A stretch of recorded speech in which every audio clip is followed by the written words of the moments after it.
They say that some places simply reject human presence. That night, when we stepped onto the edge of the Black Forest, an almost unearthly silence engulfed our legion. I could feel the fear creeping into my brothers in arms, but no one dared turn back.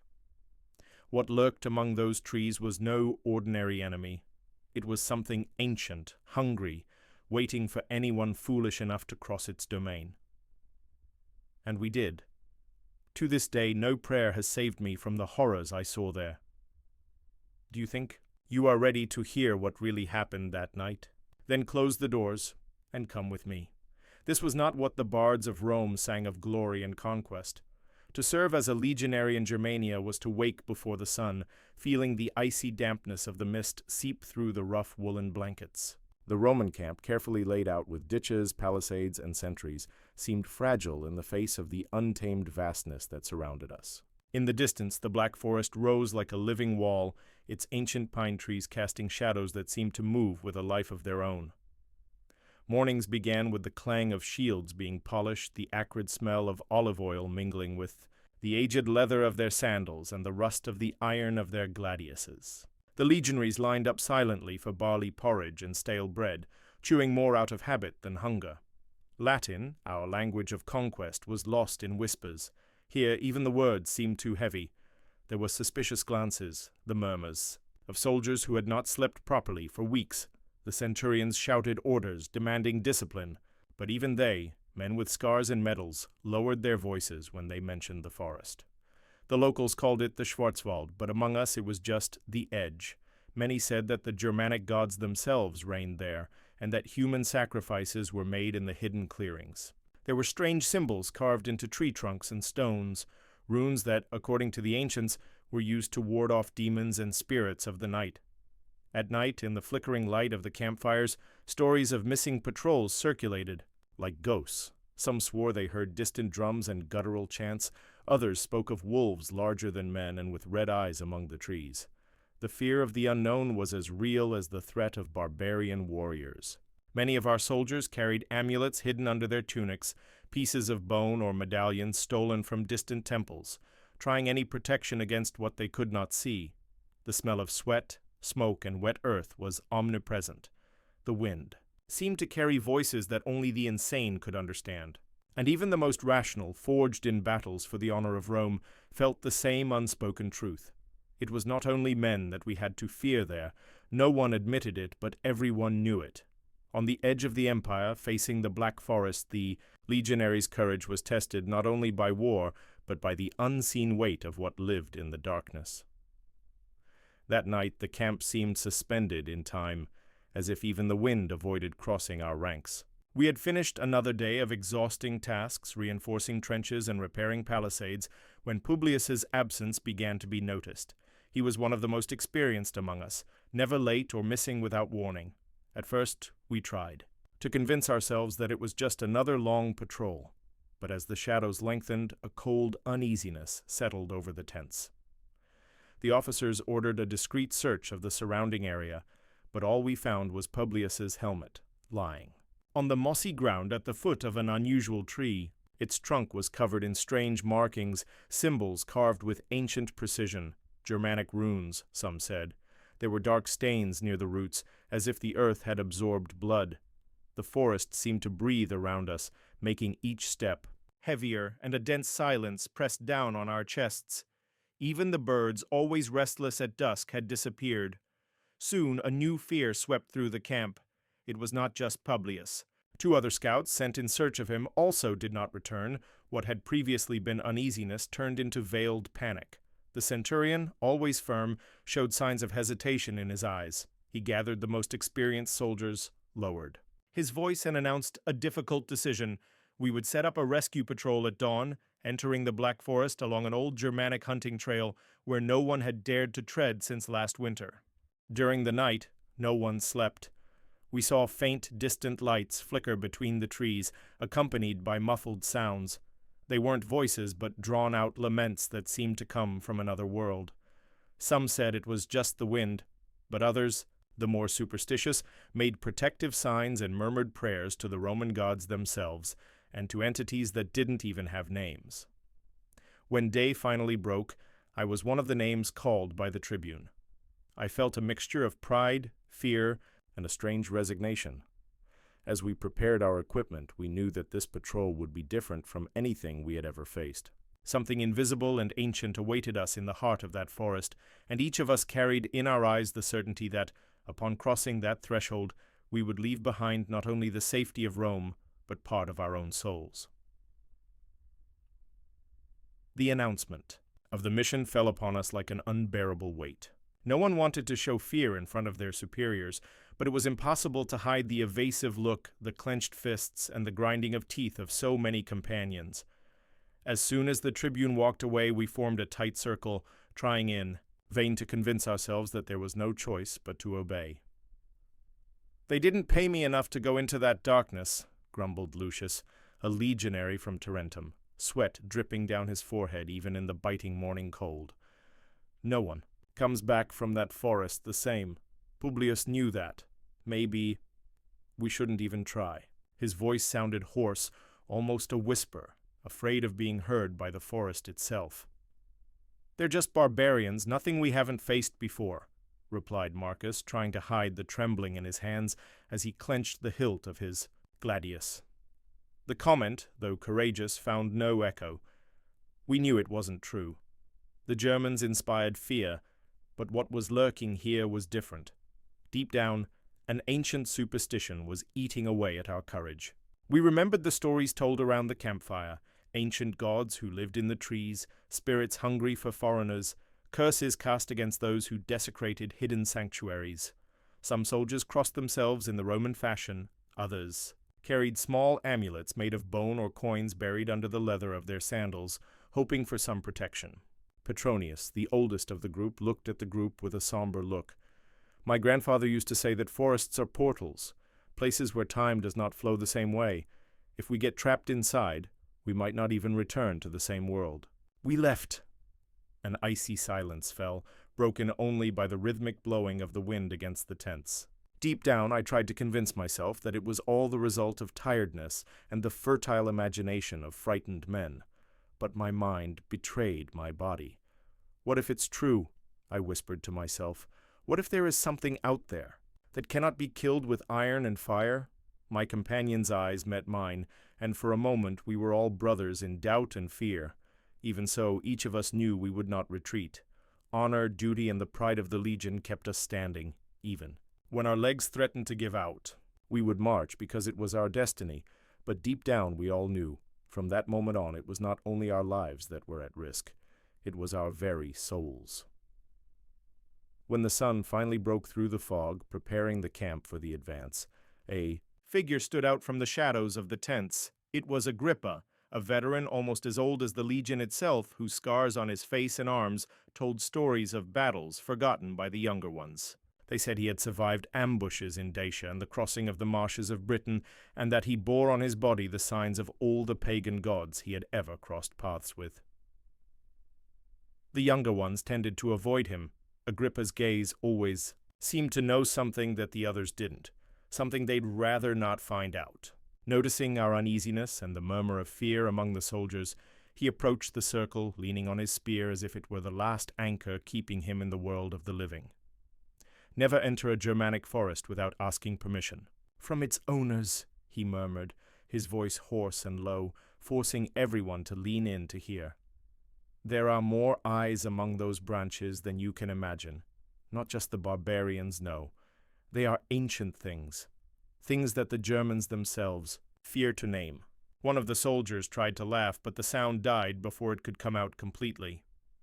Agrippa didn't smile. He pointed to a small bag of herbs tied to his belt. "Take some of this. The clan elders say it confuses the spirits, and if you see a tree marked with runes, look away. Do not touch it. The blood of the Germanic gods sleeps in them, and whoever awakens those forces is lost forever." I stood still, feeling the raw truth behind his words. Agrippa then raised a crooked finger as if sealing a final warning. "If the wind stops blowing and the silence grows, do not answer the calls, not even if you hear your name. Sometimes it is not a man who calls, but something that only wants to steal your voices and your memories." For a moment his eyes searched mine. "Courage is only half the battle," he whispered.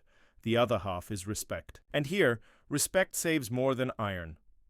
Then, without looking back, he disappeared between the tents, as if he had already said all that was needed. His advice remained engraved, echoing like an omen in our minds. And it was with that mixture of fear and reverence that we prepared ourselves for the unknown, certain that we would not be alone when the forest awaited us. Crossing the edge of the camp was like breaking the surface of a frozen lake. Everything around seemed to change. Density, color, even the air gained weight and a strange electricity. The group marched in silence, each with a shield against his chest and his hand clenching the hilt of his sword, but it was easy to sense the terror hidden beneath the armor. As soon as we passed the last palisade, the beaten earth trail disappeared under a thick carpet of rotting leaves. The uneven ground sank beneath our steps, releasing a pungent smell of damp earth and rotting roots. Every branch, every moss-covered trunk seemed like a pointing finger, indicating that we were not welcome there. The Black Forest did not live, up to its name by chance. The sunlight, which until then had struggled to overcome the fog, could barely break through the dense canopies of the ancient trees. The shadows formed indecipherable patterns on the trunks, which seemed to move when we glanced at them. The silence was absolute, broken only by the crackling of our own footsteps and the muffled rustling of something, animal or not, moving too far away to be seen.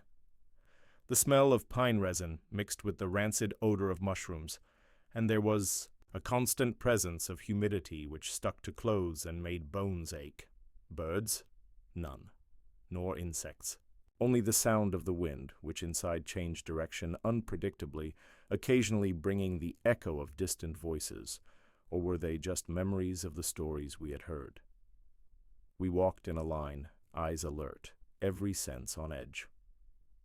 One of the soldiers tripped over a root, and the fright was so great that everyone instinctively raised their shields, as if the forest itself were about to attack. Along the sides of the path, fallen tree trunks were covered in white fungi, exuding a subtle powder that stung the nose and left the tongue bitter. At some points, small wooden stakes decorated with animal bones announced that this territory had its own owners and rules. Agrippa's old advice echoed, "Don't touch anything, don't look too much, don't answer the call." With every step we felt the invisible border between the world of Rome and something older, deeper, and more hostile. Time seemed to distort. The further we advanced, the more impossible it was to know whether we were being guided by our own feet or by something hidden in those shadows. Fear settled not only in the eyes of our companions, but in our very bones. We knew every minute there was an invitation to the unknown, and all that was left was to move forward, because going back was no longer an option. In the first few meters under the trees, the forest began to test our nerves.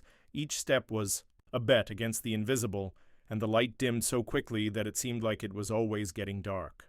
The path narrowed, forcing us to walk in single file, and any attempt at conversation died suffocated, as if words were swallowed by the forest. The silence was so great that the sound of each other's breathing became a cruel reminder of our fragility. And even together, each man felt dangerously alone. The first challenge came in the form of a stream, the water so dark that the bottom could not be seen. When we tried to cross, a cold current almost tore off Lucius's sandals, and he swore he felt something grab his ankle. We laughed, more out of nervousness than relief, but no one wanted to be the next to cross. We had barely recovered when, between the trees, wisps of blue smoke appeared. They seemed to come from small fires, but as we approached, all we found were piles of stones decorated with the bones of small animals and feathers, altars, marks of some barbaric ritual. No one wanted to investigate for long. The tension increased with each detour. Marco, the youngest, began to mutter low prayers to Jupiter, while another, Fabiano, tried to draw protective runes in the dust of his shield. Old Agrippa led us with slow steps, attentive to every sound, but even he showed uneasiness. At one point we heard distant laughter, or muffled screams, coming from deep in the forest. We looked at each other, but no one dared comment. Further on we found a clearing where the vegetation had been ripped from the ground in perfect circles. In the center, a dead crow with its wings spread, eyes gouged out. Fabian turned pale, saying it was a bad omen. Lucius suggested that it was the work of the Germans themselves, but his voice sounded uncertain. The physical fatigue was soon overcome by psychological tension. Every whisper of the wind turned into a badly spoken Latin word. At one point, Marcus shouted, claiming to have seen a white figure among the trees, and although nothing was found, from then on he always marched in the middle of the line, avoiding looking at the shadows. Agrippa, without stopping, warned us, "The forest likes to play with those who doubt it." The paranoia grew, dividing the men. Some began to distrust Fabian because of his strange prayers, others from Lucius, who seemed to know more about barbarian rituals than he admitted. I felt the weight of every look, every held breath, every silence filled with fear. There, the real enemy was no longer just the invisible barbarians, but fear itself, which, like a weed, grew quickly and threatened to suffocate the group before any real danger even appeared. And the forest, immense and attentive, just watched. We walked without realizing how much time had passed. The sun was just a memory, and the world seemed reduced to the intertwining of branches and the constant pressure of the dense air, heavy with humidity and silence. Conversations had already ceased, and the few who tried to break the somber mood were quickly silenced by frightened looks. The forest guided us, as if it decided each curve and each clearing at its own will. We didn't know if we were moving towards salvation or towards an ancient trap. It was then that Agrippa, attentive to the details invisible to us, raised his fist, ordering us to stop. We followed his gaze. Ahead, a rock formation stood out, partially swallowed by the roots of a colossal tree. The stones, stained with moss and time, formed the entrance to a dark cave whose mouth seemed to breathe. Around it, the ground had been cleared of leaves, as if careful hands were preparing the place for some ritual. There were small sculptures of wood and bones lined up among black feathers and pottery shards, drawing paths to the entrance. Some symbols, spirals, runes, open eyes were engraved on the stones, and each one of them seemed to pulse under the beam of pale light escaping. From the top of the canopy, the silence became absolute. The wind did not dare touch that place. Even the sounds of our footsteps seemed to be sucked into the entrance of the cave, which exhaled a deep cold and a sickening smell of wet earth mixed with ancient incense. Fabiano, who knew something of barbaric superstitions, murmured that this was a place of passage, a portal between worlds. Lucius held the bone amulet around his neck tightly, making protective gestures that barely hid the terror in his eyes. Old Agrippa, with a resigned look, warned, "Here ends the dominion of men. From now on, everything is possible." I felt my skin crawl as I noticed childish drawings scratched on the stone, small hands that, who knows, belonged to generations sacrificed to those forces. The air seemed to buzz, as if something was about to awaken within the depths. The group hesitated, but the feeling that we were on the brink of a forbidden secret was irresistible. None of us dared to speak, fearing that any word would be heard by that which inhabited the darkness. The entrance opened wide the unknown. We knew, once we crossed that threshold, there would be no turning back. And yet, we felt that the forest itself was pushing us inside, as if eager to reveal the secret that should never be discovered. The entrance to the cave seemed to suck up all the light around us. Each step inside was a deeper plunge into a world where the laws of Rome, reason, and even the gods themselves ceased to exist. Our torches flickered, casting grotesque shadows on the stone walls. The smell of rotting incense and ancient earth filled our lungs, hard to breathe, thick as smoke. The path was narrow, the stones slippery. We sensed presences, though we saw nothing but the ancient markings. Hands, eyes, symbols intertwined in hypnotic spirals. A whisper began, low, unintelligible. Was it the wind, or something else? Marco stumbled and fell, screaming. His scream echoed and came back distorted, as if another mouth had screamed along with it. A sudden heat exploded from within the cave. For an instant, a bluish light illuminated everything. We saw pale figures on the walls, bodies or just shadows. Fabiano screamed, his eyes wide, trembling like a child. Lucius began to pray in Latin, and then desperately in any language he could remember. Agrippa, pale, drew his sword, but the blade seemed to rust instantly at the touch of the icy air. There was no longer any boundary between the real and the impossible. Then the entire cave vibrated. A roar, more mental than physical, pierced our bones. The ground shook. The walls seemed to pulse. Suddenly, indistinct figures emerged from the rock. Human figures, yes, but disfigured, with elongated faces, empty eyes, mouths open in an eternal scream. They advanced noiselessly like smoke passing through our shields and bodies. I tried to run. My legs wouldn't obey. A deadly chill ran up my spine. I felt invisible hands on my neck, voices whispering memories that were not mine. It was as if all the pain, fear, and suffering of those lands had been incarnated there, wanting to drag us into oblivion. One by one, my companions succumbed, falling, sobbing, losing their reason. For an instant, everything went white, an absolute void. I heard my own name, but the voice was different. I wanted to answer, to ask for help, but I knew, if I answered, I would lose everything that was still mine. I closed my eyes. I fought against the numbness, and on the edge between life and the abyss, only one certainty remained. None of that. Horror was human, and no one, not even the gods, would save anyone who dared to enter there. When the white light dissipated, silence fell like a fog even denser than that which covered the forest. I was on my knees, my arms resting on the cold, damp floor of the cave, feeling my heart racing wildly and a strange numbness in my hands. All around, there were only shadows and the heavy breathing of the few who remained. Marco lay motionless, his eyes open without expression, as if all the courage had been drained from his body. Fabiano was sobbing, hugging his knees, muttering. Words that did not belong to any language I knew. My sword was on the ground, covered in fine grayish dust. Beside it, Agrippa, covered in blood and sweat, was holding a small stone covered in symbols, the artifact that he had somehow managed to snatch from an altar in the final moments of the confrontation. His hand was shaking, but he would not let go of the object for anything. When he touched the stone, a strange sensation ran through the air, as if all the voices in the cave were whispering at the same time. There was something there that did not want to be taken, but also did not want to remain trapped in that place any longer. For a moment, only the sound of our own hearts filled the void. The eyes of the survivors met, trying to understand what was real and what was nothing more than a hallucination. The relief of being alive was immediately overshadowed by a disturbing doubt. Had we really escaped? Or had part of us remained trapped there, along with the shadows and those silent screams? We staggered out of the cave. The daylight outside seemed unreal, aggressive, almost an affront to the darkness we still carried inside. The smell of the forest, once oppressive, was now almost sweet, but this contrast only made the transformation we had undergone clearer.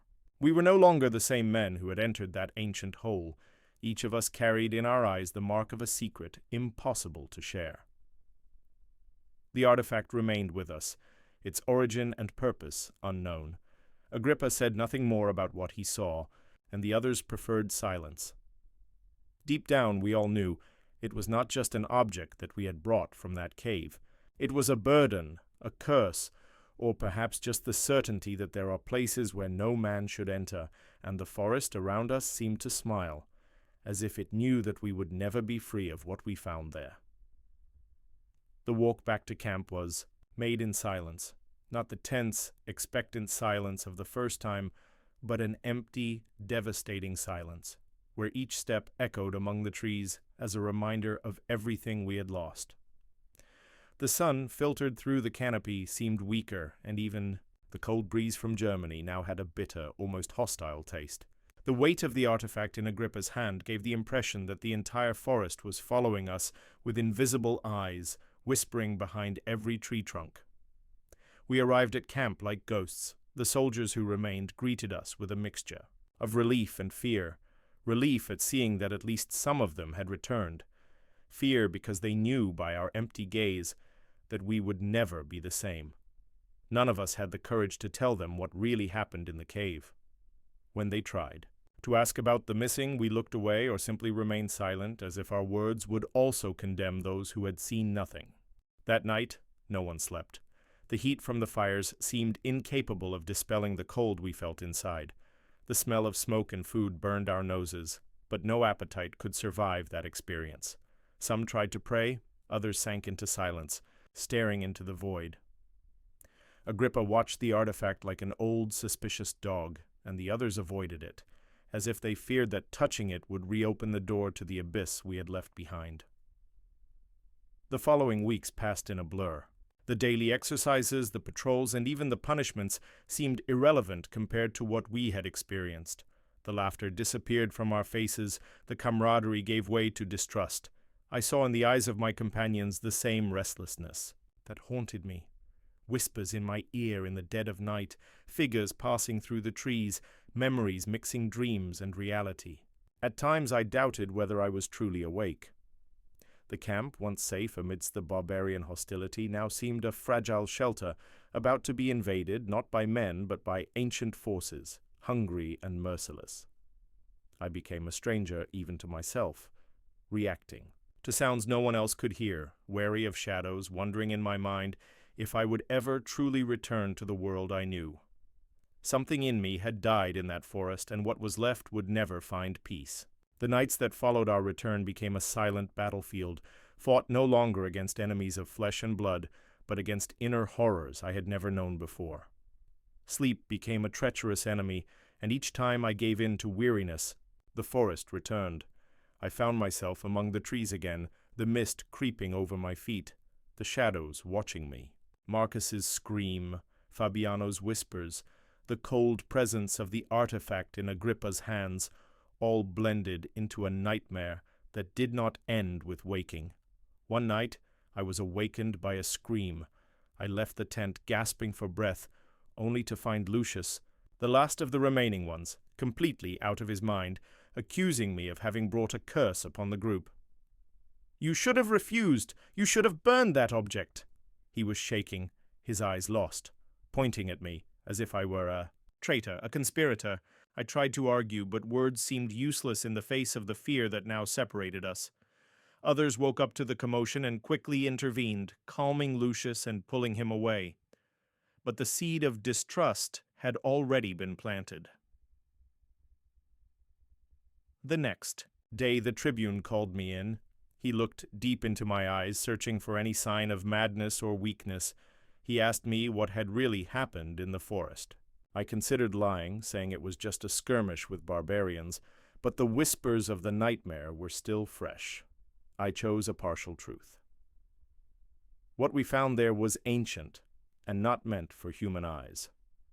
The tribune accepted silence as a sufficient answer, but the weight of suspicion hung over me and all the survivors. In the privacy of my thoughts, the greatest challenge was to accept that I would never be who I was again.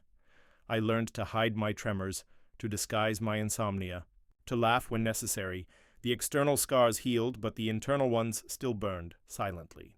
Instead of running away from the nightmares, I began to face them, night after night, trying to believe that by resisting, I would be able to tame the darkness that was now part of me. But deep down I knew that the forest was still there, lurking, and that the line between what was real and what I brought with me could perhaps never be undone. To overcome was to survive, but never to forget. I returned to the Legion's routine with my body scarred and my mind even more so. On the outside, I tried to regain my usual discipline. I marched, kept my weapons in order, answered the officers. But on the inside, I was a different man. There was a weight in every gesture, a silent hesitation in his eyes as he stared into the shadows of the camp or the distant rustling of the trees. The other survivors had changed too, each in their own way, some quieter, some more superstitious, all carrying the shadow of the cave in their posture and in their gaze. The artifact that Agrippa had taken from the cave was buried away from prying eyes, sealed in a makeshift iron box. No one dared touch it, but its presence was felt like a faint pulse coming from the earth. Old Agrippa, once so talkative, had become a silent watchman. Every night he would make a circle of ashes around the box, murmuring prayers in Latin, and ancient languages as if trying to keep it asleep. Rumors arose among the soldiers that the forest kept watch, waiting for the moment to claim back what had been stolen from it. I also carried my own elixir, though it was more of an open wound than a gift. I had learned to respect what I did not understand, to realize that there are boundaries that not even Rome, with all its glory, can cross with impunity. Sometimes, in the early hours of the morning, I would sit alone near the edge of the camp, feeling the chill of the night and remembering every detail of what we had experienced. The old fear would return, no longer as terror, but as a constant whisper, a reminder that the world is vaster and more dangerous than any military manual dares to teach. I never revealed everything I had seen. The secret remained between me and the forest. I carried this hidden knowledge like an invisible shield, but also like a poison that slowly took over my thoughts. And whenever I heard a strange sound in the woods, or when the fog crept over the camp, I felt a chill, a voice in the back of my mind. There are things that do not want to be discovered, and there are places we must never return to. Life went on, for others at least, but I knew every time I closed my eyes that the story would never truly end, because whoever brings a secret from the darkness never returns whole to the light.